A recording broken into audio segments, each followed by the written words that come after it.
ഇന്ന് നമ്മൾ നോക്കാൻ പോകുന്നത് ക്ലാസ് 7 അത്വഹാറത്ത് പാഠം 1 തദ്രീബാത്താണ് ഇന്ന് നമ്മൾ നോക്കാൻ പോകുന്നത്.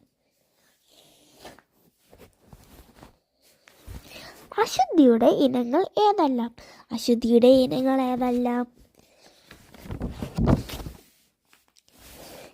1. ചെറുതും വലുതുമായ അശുദ്ധിയെ ശുദ്ധിയാക്കൽ. 2. നജസുകളെ ശുദ്ധിയാക്കൽ. അതാണ് ഒന്നിൻ്റെ ആൻസർ.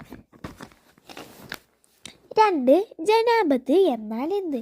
ജനാബത്ത് എന്നാൽ സംയോഗം കൊണ്ടോ മനി പുറപ്പെടൽ കൊണ്ടോ ഉണ്ടാകുന്ന അശുദ്ധിയാണ് ജനാബത്ത്.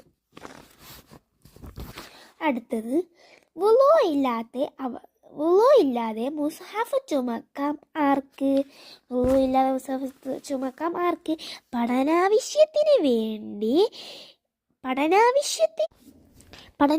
വേണ്ടി വകതിരിവുള്ള കുട്ടികൾ ചുമക്കുന്നതും തൊടുന്നതും തടയേണ്ടതില്ല.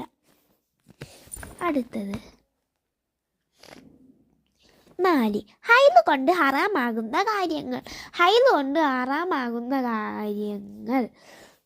വലിയ അശുദ്ധി ഉള്ളവർക്ക് ഇവക്ക് പുറമെ ഖുർആനൊന്നിനും പള്ളിയിൽ താമസിക്കലും, ഹൈദോ നിഫാസ് ഉള്ളവർക്ക് ഇതിനെല്ലാം പുറമെ നോമ്പും ജിമാ മുട്ടുവക്കലിൻ്റെ ഇടയിൽ ലഭിക്കലും, അവൾ സംയോഗം ചെയ്യപ്പെട്ടവളാണെങ്കിൽ അവളെ തൊലാഖ് ചെല്ലലും, നിസ്കാരം, സുജൂദ്, കഅബ തവാഫ് ചെയ്യൽ, ജുമയുടെ ഖുത്ബ ഓതൽ, മുസാഫ പിടിക്കാൻ വേണ്ടി ഖുർആൻ എഴുതപ്പെട്ടവയെ തൊടുകയോ ചുമക്കുകയോ ചെയ്യൽ എന്നിവ ഹറാമാണ്.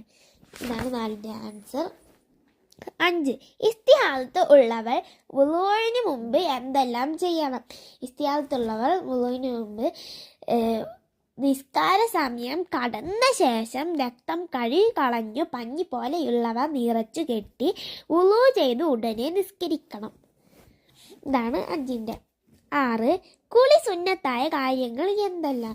കുളി സുന്നത്തായ കാര്യങ്ങൾ ജുമുഅ, പെരുന്നാൾ, ഗ്രഹണം, ഇസ്തിസ്കാർ എന്നീ നിസ്കാരങ്ങൾക്കും മയ്യിത്ത് കുളിപ്പിച്ചവർക്കും മുസ്ലിം ആവുക, ഭ്രാന്ത്, ബോധക്ഷയം എന്നിവ സുഖപ്പെടുക, മക്കയിലും മദീനയിലും പ്രവേശിക്കുക, ഹജ്ജിൻ്റെ അമലുകൾ